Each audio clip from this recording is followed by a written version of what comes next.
Hello, everybody. It's CJ Miller. I'm in Shreveport, Louisiana. Across the Red River is beautiful Bossier City, Louisiana. Momentarily, I'll go outside and I'll talk about some things.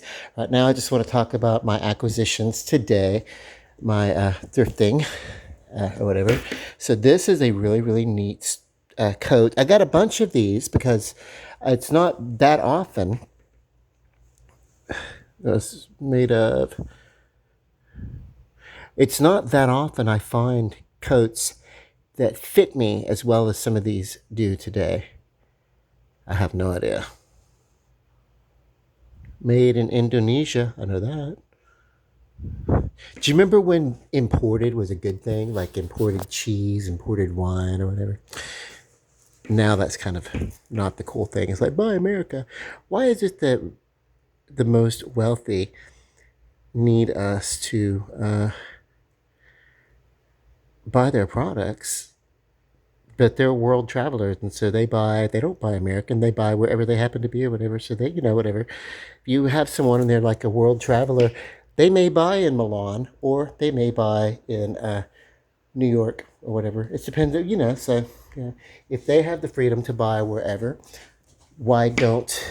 Why doesn't every man? And why should we be made to feel guilty if we buy something that's imported? These are all thrifts, so there's no guilt on that. But just whatever. Ralph Lauren. Okay. I think my stuffed chicken is about ready. Made expressly for Dillard's. Goody.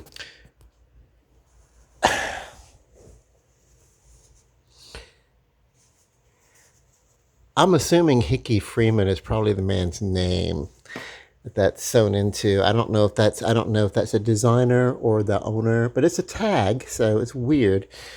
Maybe he had monogram. No, no, no.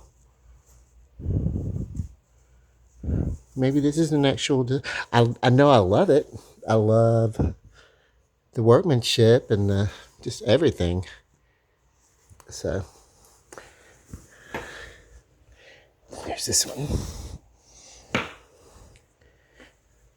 And I'm about to. These are. It's Kenneth Cole. I knew that name. I knew quality. Kenneth Cole is quality. I mostly think of them as shoes, but and I don't know how vintage some of these jackets are, because like I'll get something like this and I'll keep it in my closet for 10 years now. Used to be I was such a nomad that I'd every few years, like every 3 or 4 years, I'd be having to re up on things. But now that I've kind of settled into my life a little bit, uh, now I like this one. This is a John Blair. I don't really know it. I know that it's a kind of a burgundy cardigan. Love it. Need to hit it with a lint roller. And yeah, but for me, this was a successful day. Um, got a few other things that I needed to get. I'm going to go out on a limb and say this is not quite done yet. Uh, just because it is a stuffed chicken, it is stuffed with a uh, chicken and sausage jambalaya, which is, if you don't know it, look it up. Chicken and sausage jambalaya. It's a Cajun favorite in Louisiana or Creole or whatever. Uh, but whatever. Um, Creole goes to imply French with a blending of uh, all up and down, uh, all over the United States. If you're uh, Creole, then you are born of French descent, though not born on uh, French soil, like in France. You're not born in France, even though you are of French descent. That's the meaning of Creole. Cajun is a specific culture to that is from the line of descendants that moved specifically from Arcadia in Canada south all the way through to the tip of the Louisiana Territory at the time, where now is the state of Louisiana. And then also Missouri clings very tightly to some of its Cajun history. You'll hear more about that part of Cajun history either in Louisiana, the southern, mid to south Louisiana, or Missouri, more than you really kind of hear about it from other parts of the country for some reason. So I came out to my favorite rocking chair outside.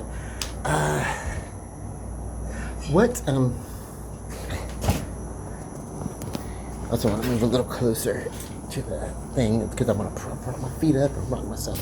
There is a spot on my window that I thought maybe might have been like a bird dropping on the outside or something like that, but that's not what it is. But it is sort of like a clump of like dirt or something like that. And I can imagine maybe it was going to be some sort of like weird, I get these, I don't know, random beginnings of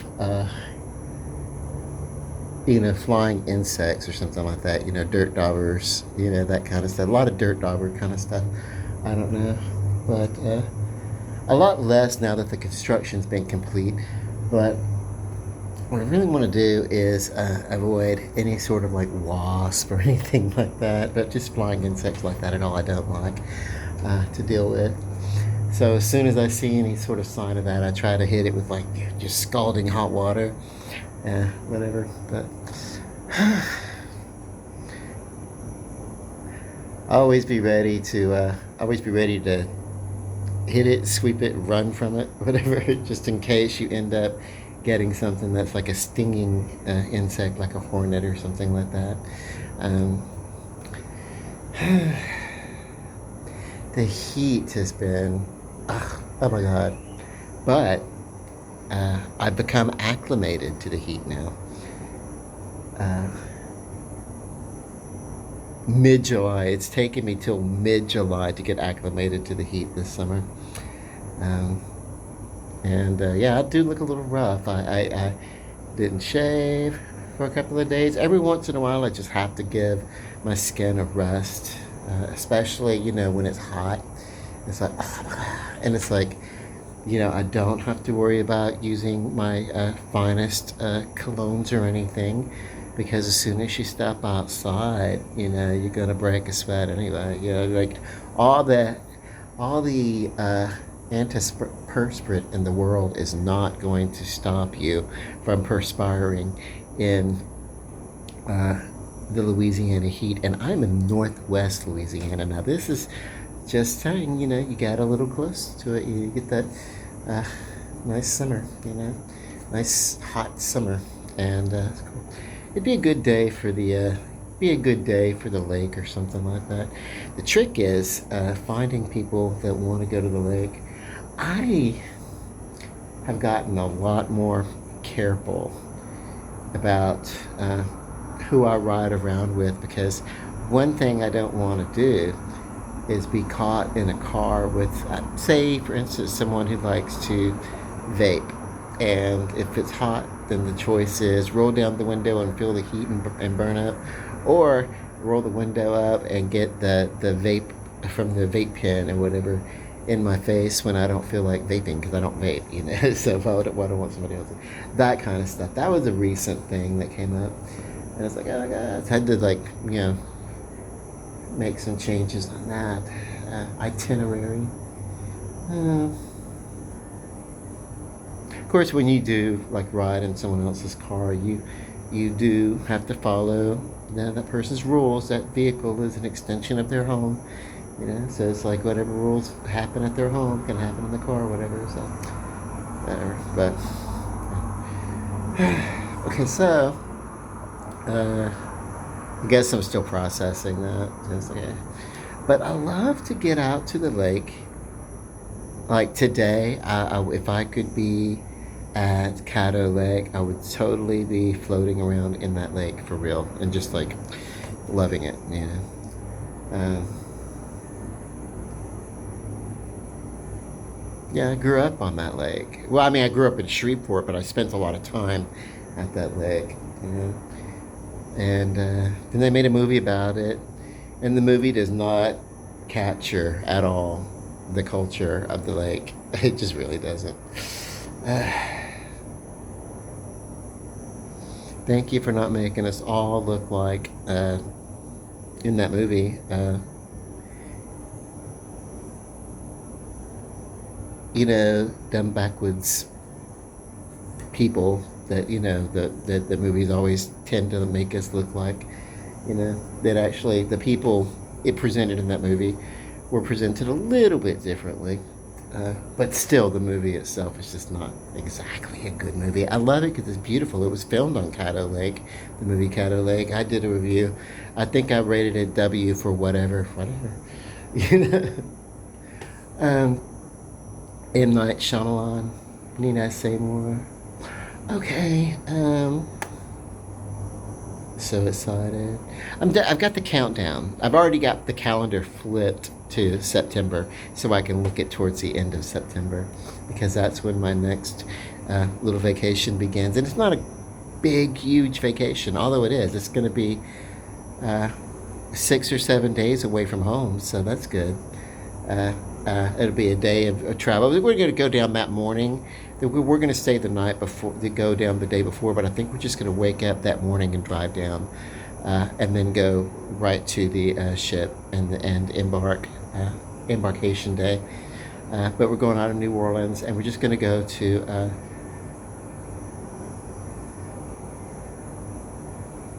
Cozumel, and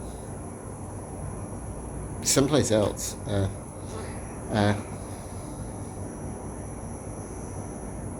I can't remember. I don't know.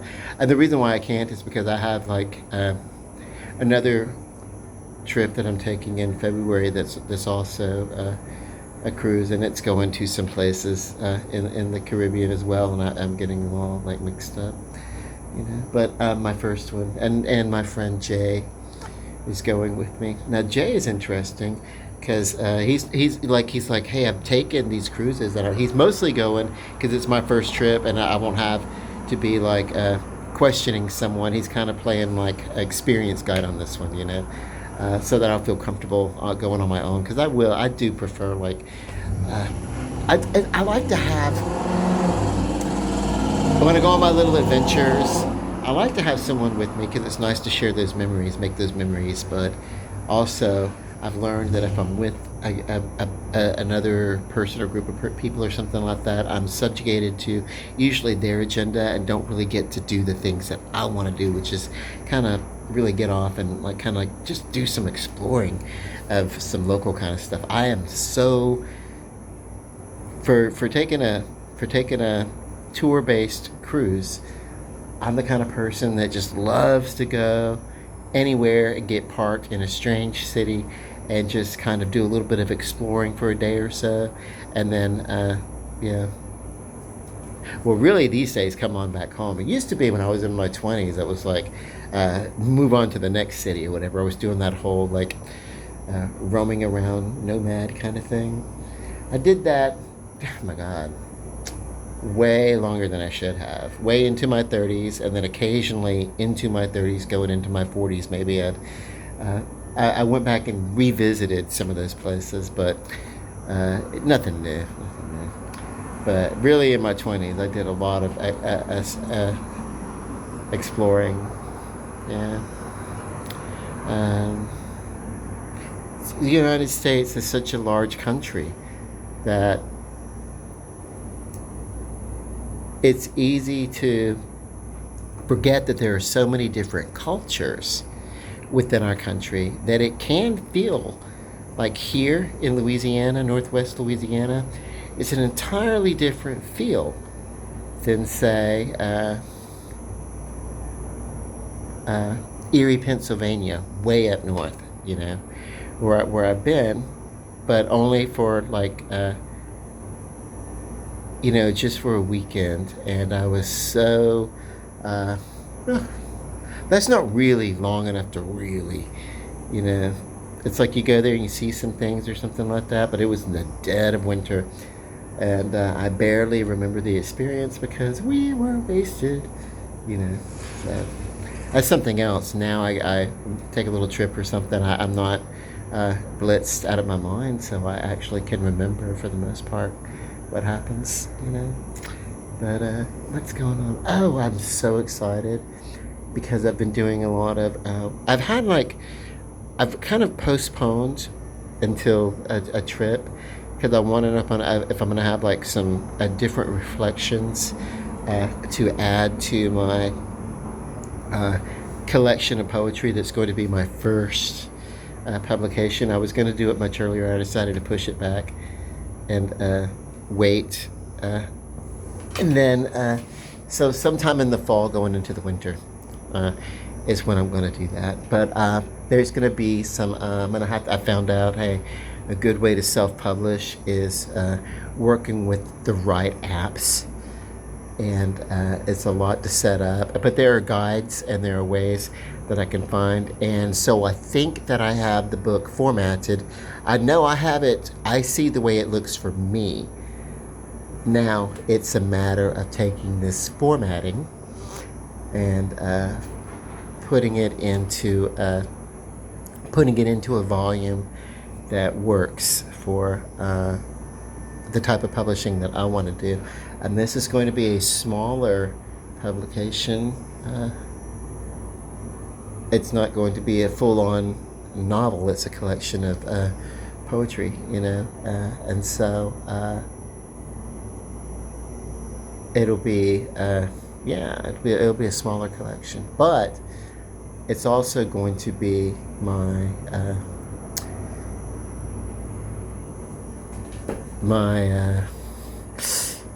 my practice and my learning for how to do this, so that when I get really into the novel length stories that I want to tell the world, that's going to be out there. So this, my YouTube channel, is definitely about Shreveport, downtown Shreveport, all the things that I see, hear, feel that inspire me and what I want to share with people to come visit with us.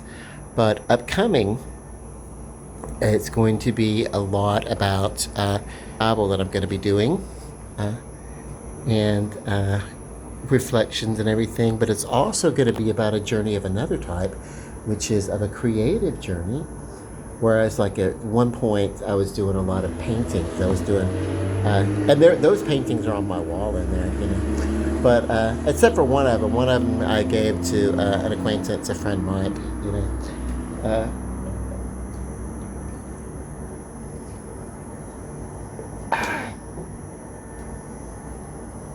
Which is kind of cool. But yeah.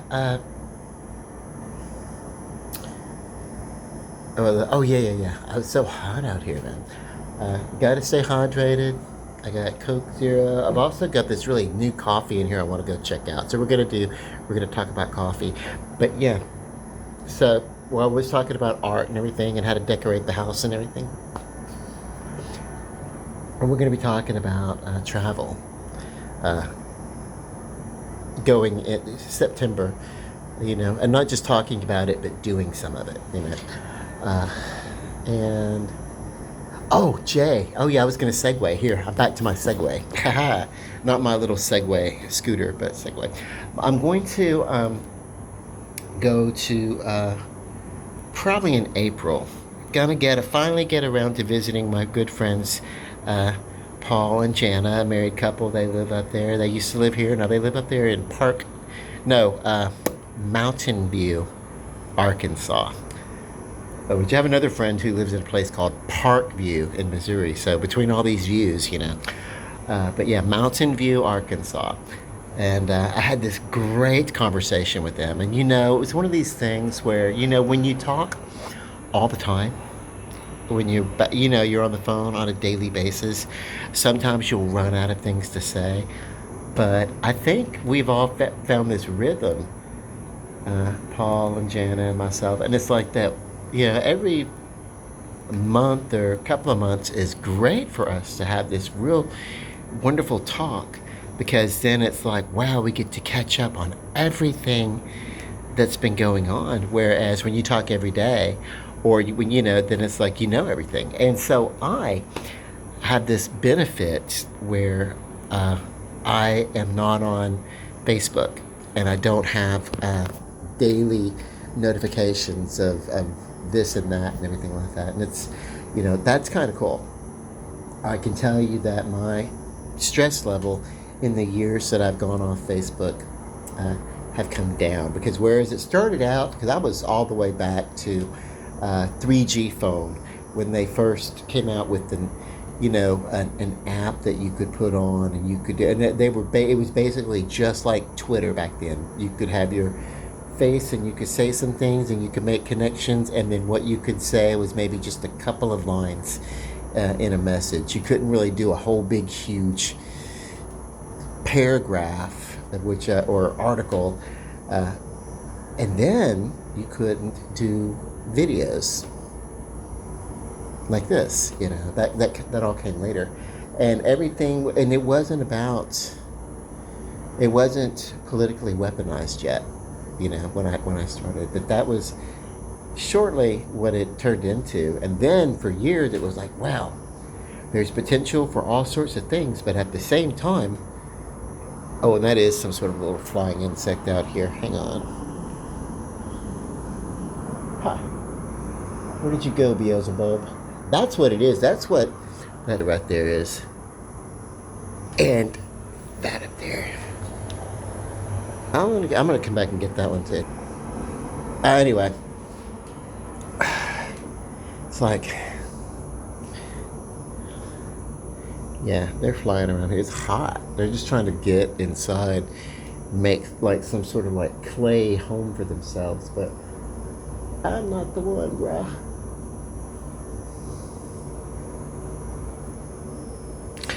Okay. Um, every time, yeah, it's like, wow. I got to. I tried to take like some hot water and throw in my window and clean the little thing off of the window, whatever, that they were trying to build something with, or whatever. And it's like it didn't quite work. I need to get like a squeegee, like a long squeegee on the end of a long stick, so I can like kind of window clean at least this side of the window. I don't think there's going to be a way that I'm going to be able to clean the window on the far back side. And I'm certainly, let's see, I don't know. I'm not going to worry about leaning over the side of the building to squeegee that one either. But this one I could get to. For, because it's like I could brace, and you know what I mean? I'd be able to get to ease and see what I was doing. So maybe I'll try to get that off there. But okay, so yeah, it's hot. But what was I talking about? Dirt Daubers, visiting my friends Janet and Paul. We're talking about maybe doing it in April of 2026. Both Janet and I have birthdays in April.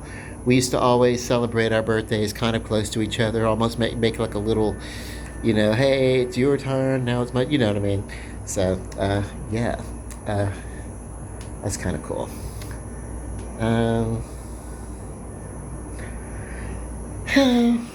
Oh, yes, I've done that. Now, I talked about my Segway. I was gonna, the reason why I started talking about my friend Jay is because I've been to Little Rock with Jay, but very, very rarely have I gotten like out of the vehicle. He used to sell pharmaceuticals for veterinarians and animal care and that kind of thing. And so, like, we used to say things like, "Hey, we don't do drugs anymore, but we sell them." Although I don't sell, I wasn't officially employed by any of the companies or whatever. But yeah, it's like, yeah, we deal in drugs, whatever. But it was pet medicine. Okay, so let's just be clear. There was no, I'm gonna go inside because I made this coffee I want to try out, and you get to be the first one to try it. I've got some creamer, So we'll do. I'll make it up. I don't use sugar in my coffee. There's a little sugar in the creamers that I use, so I don't add sugar. Here I am at 6 o'clock in the morning, still thinking about you.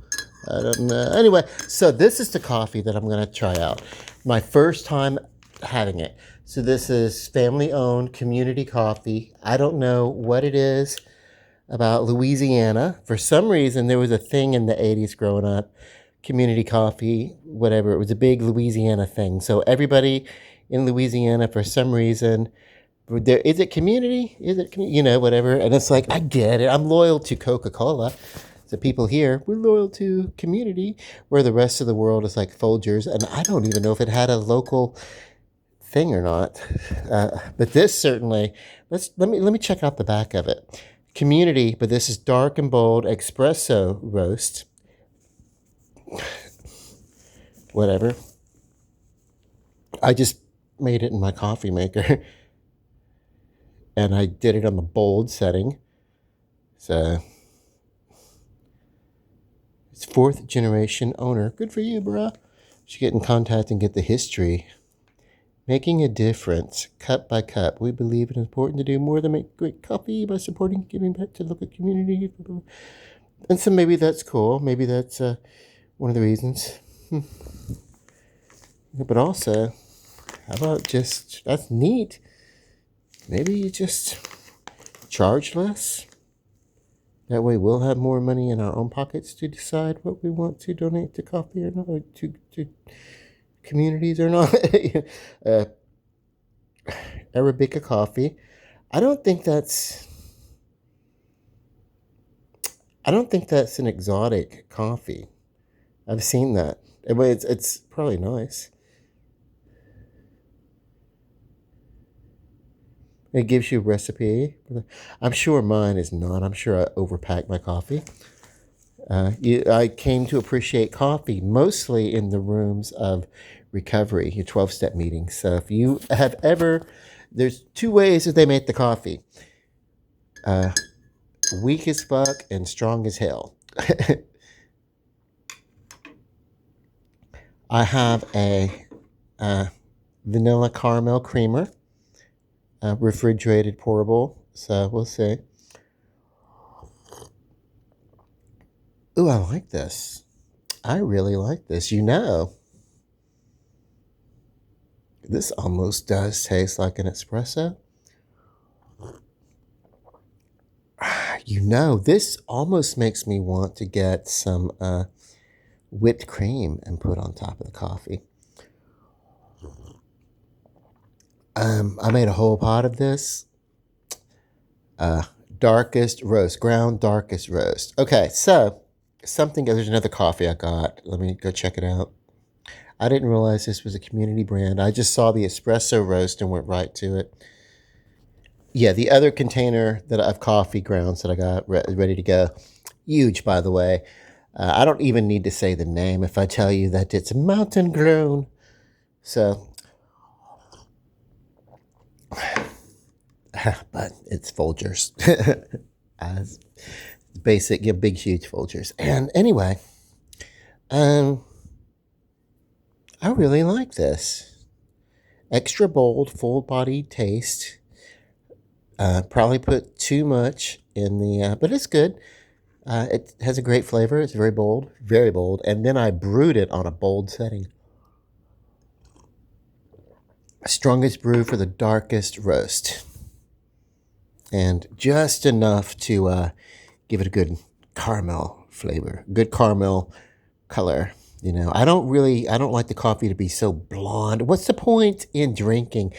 Why don't you just, if you're gonna put that much creamer in your coffee, why don't you put just a little bit of coffee in your milk and add a little sugar? Do that. It'd be like taking this coffee and putting it into a chocolate cake, which don't think I'm not tempted to do. Damn it, if I were more than one person, I would make a chocolate cake. Do you want to know why? Because I've been on this keto diet for so long. Let's see. it's about time for a break, and I'm gonna have the jambalaya, so that'll settle me down in a little bit. The jambalaya, the chicken and sausage jambalaya inside that stuffed chicken that's in the air fryer. Oh, BKB. Oh, is it cool to even say that anymore? Do you know there was this thing, you know, a comedian, and he had a special, and this was the genius comedic concert of this person. This was the grand thing, and anyone who ever saw it, it was the most relatable experience, you know, between parent and child, family, everything. And it was called Bill Cosby's Parenthood, which Bill Cosby himself, which was inspired by or in tandem with his book called Bill Cosby Fatherhood. And he also, The Cosby Show,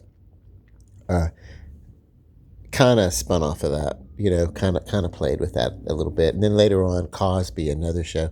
But both of those were, they kind of like, you know, all the rhetoric and the jokes and the setup and everything came directly from this comedy routine that was a major concert that showed on HBO. And it really, everybody referenced it up until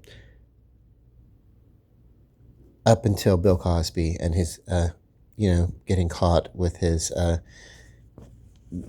sexual improprieties. Let's just call it what it is: rape. When you drug someone and try to take advantage of them, that's rape. And so. Um, and I know how some of those ladies might have felt because I was in my 20s and a young gay man just coming out in the world. And believe me, there are so many people who tried to get me drunk and take advantage of and everything. And Jana was talking about that. I was talking to Jana earlier about the trip that I want to go visit and everything. And it was like, and she was like, yeah, and whatever. And it's like, really though, I'm in my 50s. I'm like, no one's trying to get me drunk to exploit me sexually. They might want to like pick my pockets or something like that. I'm not. I'm not desirable enough to be like whatever. But anyway, but then you never know because I don't. Oh, I can't say what I want to say. No, it's not always about physical attraction. Those Oh God, I shouldn't. Yeah, no, we need to be able to talk about this as a culture, and I wanted this to be serious. But um, it's not all about desirability. It's not about sexuality. It's not about who looks good. It's a means of victimizing somebody. You know, uh, Pure and simple. Uh, and even the most idiotic person who thinks that it's okay to go as an upperclassman or even just a same classman or something to like a frat party or something like that and get someone a little bit drunk and then take advantage of their drunkenness or if they wouldn't do it when they're sober and you're aware of it, you shouldn't be taking advantage of them being drunk because in a sense that is that is rape if that's the intent, or whatever. People do get drunk, accidents do happen, that kind of stuff, but no. If you're someone and you're going out and you're getting someone drunk and then you're exploiting them, taking it, that's and then that that's something that they wouldn't do or wouldn't want to do. You know what I mean? That's not the same thing as having a few drinks as to loosen as a social lubricant and then getting together and getting relaxed and getting to know each other. And then if you decide for a one night stand or something. That's not what I'm talking about. People have the right to make the choices, but getting someone so drunk, or even if you're not the one who gets them drunk, maybe they just lose control of themselves and they get themselves so drunk that they can't really be making responsible decisions about their own body. And if you're aware of that, you yeah, then you shouldn't be, yeah, uh, taking advantage of that situation. Yeah. Okay, that's enough of that for right now. But yeah, be aware of that. Just younger people, if you're out there, um, let's take the stigma off of being a victim, so that we can talk more about this kind of stuff, so that we can learn to better arm people on how not to be, victims. If we can give people a better sense of what to look out for, uh, you know, and to let people know that it's okay to say no too. That's something else that didn't happen. Don't get me wrong. I love a good seduction. If I love the game of it. If it's hell, seduce me. That's But if I'm into it and everything, but if I say no, stop it. If I really say no, then I'm not trying to be seduced. I'm trying to be no. And then if I'm with someone and I'm kind of coming on strong or whatever, which is not likely, I don't have that kind of personality. But if I'm coming on strong to someone or something, and they tell me no, then no is no. That's it. There's no, the rapiest thing as a kid was that damn skunk. I think we all know it, right? And they used to make kind of light of it, but even as a kid, I knew that the skunk was in the wrong. Pepe Le Pew, and then the little cat that was. I knew I was always on the cat side. So, and I think most people are. I think most people are. Yeah. So those were some genius cartoons, and we've gotten away from some of those because it's like it's a good teaching point. If you're watching those cartoons with your kids, your young kids, then you can have this discussion and you can say, hey, this is a fun cartoon and everything like that. That skunk is not being a good person. Uh, he's got some lessons to learn about himself, and yeah, he should be, have these kind of discussions. It's not too young to have a discussion about how young men should treat young women. Sometimes how young women should treat young women, or how young men should treat young men. You know, anyway, it's never too young to start having these talks about how to socialize in healthy ways. I don't think so. I was someone who grew up uh, mostly okay, mostly okay. You know what I mean? We moved around a lot, started going to school. Yes, I was a little awkward, felt a little weird or whatever, but in South Louisiana, small town, Amelia, Louisiana, did really fine. Moved back to Shreveport, went to an inner city, well, for us, inner city elementary school, and kind of did okay. It took, we had, you know, there was a situation of a bullying incident that I was bullied to a girl much bigger, and whatever. It was a very, actually, eventually I became friends with that family, but for a while there it was like a neighborhood feud. Like their family against ours, and every time we saw each other it was like, you're both, you know what I mean. There was, but yeah, no. So nothing but love for those people. That was in third grade. We did fine. I mean, it's like maybe a little immature. Girls in the that I knew. Oh God, I could tell you her name, Dorothy Renee. I'm not going to say the last name because it wouldn't be appropriate. I went to school with her in third grade. Everybody called her Dorothy because the teacher just called everybody by their first name or whatever. Never respected the fact that she liked to be called Renee. But when I met her again in fifth grade, she had matured while I boy that I am was not. Girls mature emotionally faster and everything like that. I always did have a little bit of crush on her and everything like that, but yeah, whatever.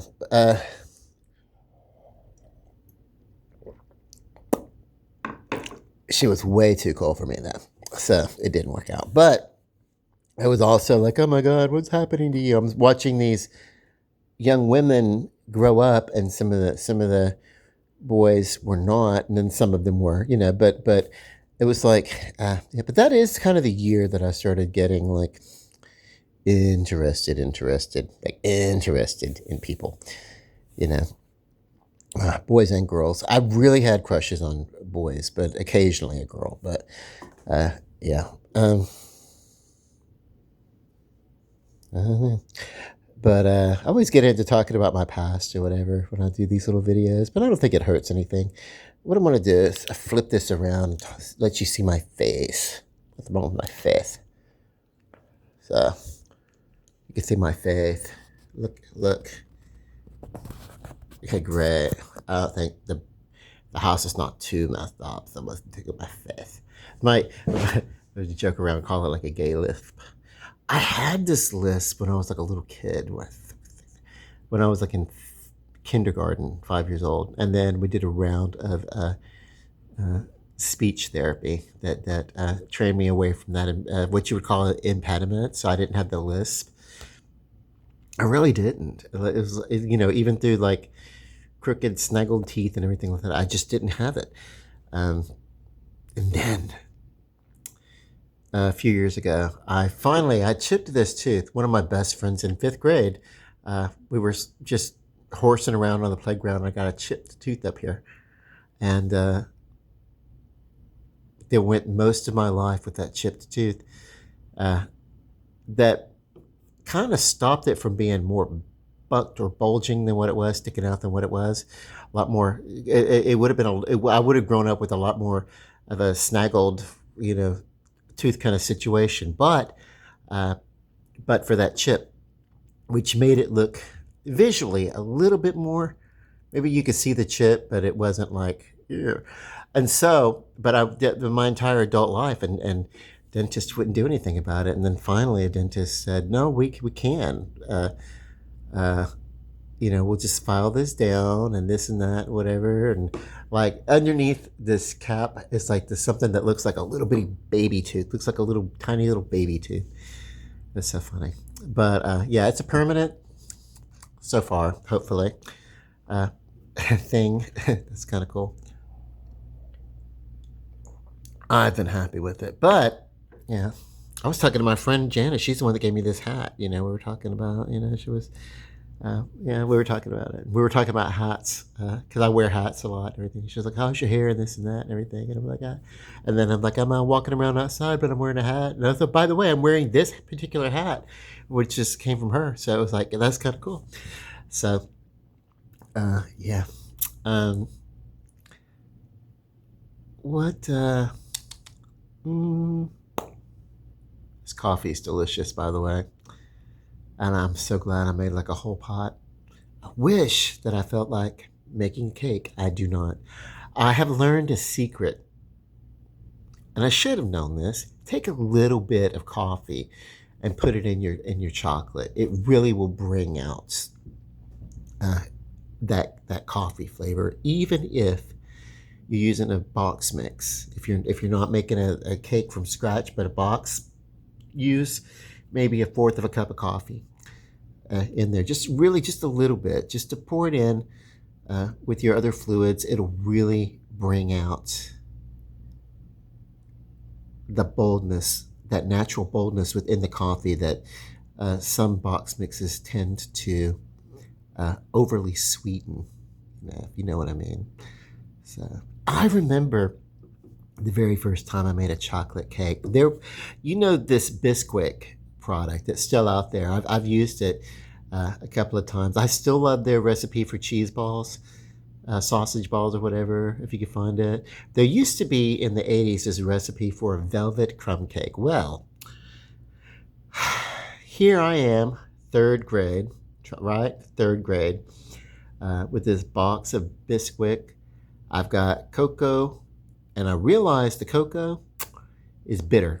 Well, so I used the recipe for the velvet crumb cake, but I added enough cocoa into there also to add some chocolate. And then I doubled the sugar because I figured I'm adding more powdery and cocoa that's unsweetened Hershey cocoa mix. So I'm going to add, I basically made this delicious chocolate cake, and it was a wonderful chocolate cake. And today I could recreate that. It's following the velvet crumb cake, adding about 2 cups of cocoa, and increasing the amount of sugar, probably about in my top of my head, I'm thinking I probably oversweetened it by way too much, but it was a very delicious cake. It was a very wonderful, delicious cake. And just follow the recipe for that velvet crumb cake, but just add cocoa and then increase the sugar because you're adding more bitter to the cake with the unsweetened Hershey cocoa. And we didn't have any sort of means of frosting the cake, but nobody gave a damn. We ate the cake anyway. I was like a chocolate bread or something. Something else I love to do if I'm going to bake a bread or something. Sometimes I'll take some chocolate and I'll actually put it into the bread so that it's a less sweet bread, but there's ribbons of chocolate throughout the bread, or where the chocolate, semi-sweet chocolate chips create layers within the bread or whatever. So it's like I get that sweet, and then I get the savory bread, and then I get the sweetness of the and there's a type of bread that actually does that. There's a name for it, and I don't know. I don't know all the names. I know sometimes when I'm talking and I'm talking about food, maybe I'll throw out a French term or an Italian term or something like that, but I'm really not that up on food. If I love it, I'll do a little deep dive into it and come up with some interesting things to say that make me seem a little smarter than I am. But at the end of the day, I'm just me. Damn, is this coffee good though? Okay. The chicken is ready. I'm almost certain, but I'm not going to have it yet because it's only about 6 p.m. and I don't know. I just don't want to. I don't want to eat yet. I do really, really well when I'm dieting and I'm fixating on my diets and everything. And it's like sometimes after I've taken a diet break and it's a little bit hard for me to get back into my diet mode, which sometimes when I'm in my diet mode, it's almost that hard for me to break the diet. It's hard for me to get into it. Okay, now it's time for me to eat a little bit of carbs or whatever. You know what I mean? It's like I've...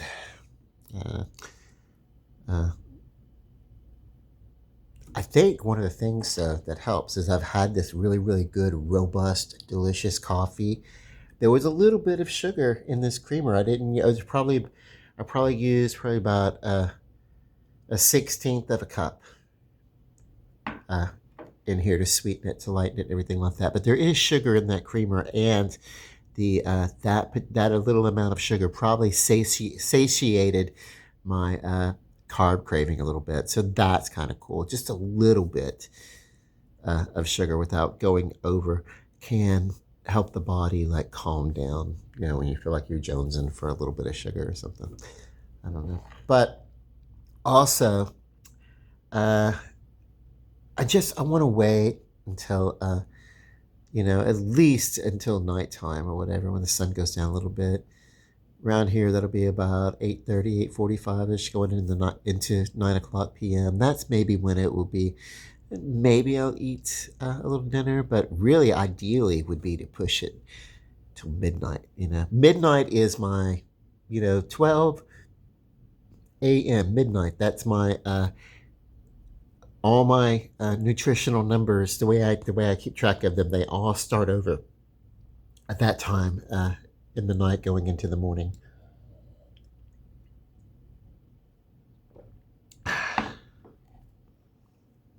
So, is there anything interesting that I have to say? Probably not. Probably not. Um, you know, yeah, just sitting here. I'm not really much of a. There are some shows that I might watch on TV or something, but I don't really. If I don't just love a TV show or something, I don't necessarily have the TV on 24 hours a day. Like you go to some homes, it's like there's always someone you go to visit, there's a TV on, and it's like, okay, can we visit? No, mama, let's watch the TV. Really?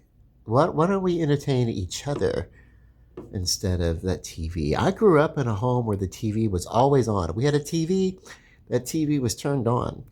Now, my sister and I, we didn't have TVs in our bedroom. We didn't have social media, that kind of stuff. So we spent a lot of time play acting and entertaining ourselves and everything, and that's fun. And other neighborhood kids and everything like that. But really, family time was consumed uh, in front of that TV, and so much so that it's like, here's your TV trays. And we'd get together with like, you know, well, to be honest with you, even when we had my brother-in-law's memorial recently, uh, one of the guests wanted to have the streaming of the favorite program. What was it?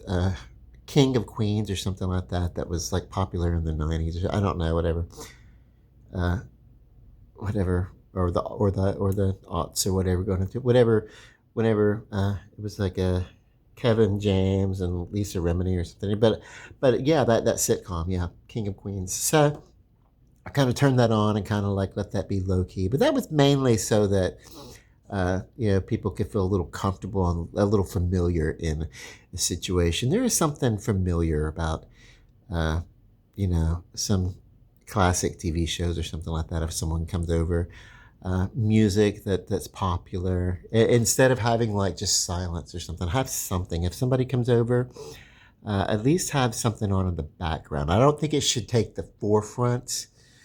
I think the conversation and the company should be the entertainment. Uh, I need to maybe think about getting people together once things settle down for game night. I think the last time I had a game night, it was a good thing that we had a twisted bunch of people because I played this game called Fucked Upopoly that I got from Spencer's. And it was like, whoa! Even some of those scenarios were a little blue for me, and I'm pretty open minded, and I've got a really wicked sense of humor, and I can tell uh, dirty jokes with the best of them. But yeah, that was a little much for me. But I still have it, and we'll play it again. But I want to get some other games too. Okay, so um, I love you guys. If we don't, if we have never even spoken, if you're a human, I'm a human, and the human in me loves the human in you, and I love you. And reach out if you're in town visiting or something like that, and you recognize me. Say hello. Or if you're coming to town, if you're coming through town and you want some suggestions on something, say hello, or I'll meet you somewhere safe. We can have a cup of coffee and a lunch or something like that. I don't care. I God, this hat makes me look a little more. I'm really looking the part of like southern, hat, ball cap with the fish in and this and that. And they outboard. What is this? White River, Arkansas. Yeah, whatever. So this is not how I would, Sometimes this is very casual or something like that. But also when I take the hat down, I've got really, really long hair. I really try to style it, put on a jacket and whatever. I love to get all sporty and trendy too, whatever. Damn it, Who was it? RuPaul said that we're all born naked and the rest is drag, whatever. Whatever. I'm not really into RuPaul. I'm not really into drag shows. But yeah, I want to be more exploratory. Uh, in my own country, and even some surrounding areas, we've got lots of great things. lots of wonderful things here to offer in the United States. Um, Puerto Rico. I've never been to Puerto Rico. It's an American territory, but it's like a whole other country almost. That's what I've heard. I don't know, but yeah, it's Guam. I've never been to Guam, so yeah, whatever. Lots of places. But I kind of want to see some of the world outside of the United States. So I'll tell you this: I'm not saying a person must be an explorer in their life. I'm not. I would never do that. But I will say that life is too short to. Oh, I don't know. Not to strive for some sort of fun ambition, some ambitious fun that you want to have. Life is too short not to go for it. Carpe diem, is that seize the day? I don't know. E pluribus unum? What is that? Let the buyer beware? I don't know. Whatever. We came, we saw, we conquer. Vidi vidi vici. Something, I don't know. Is that something on the cigarette smart roll or something? I had to look into my old Latin terms. Yeah. Ah, here's one. Here's one. Uh, Habeas corpus. I know what the hell that one means. Love you guys. Peace. God bless. Love and light. Bye.